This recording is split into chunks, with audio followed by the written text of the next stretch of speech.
Explorers of the unknown, welcome back. Let's expand our horizons with today's question.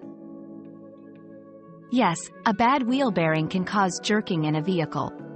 This issue arises when the bearing loses its smoothness, leading to uneven tire rotation. This irregularity can manifest as jerking or wobbling during driving, especially at specific speeds or when turning. It's crucial to address this promptly as a faulty wheel bearing compromises vehicle stability and safety.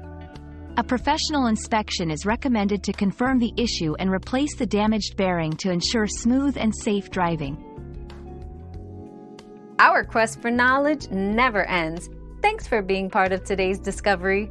Subscribe, like, and share to join us on the next one.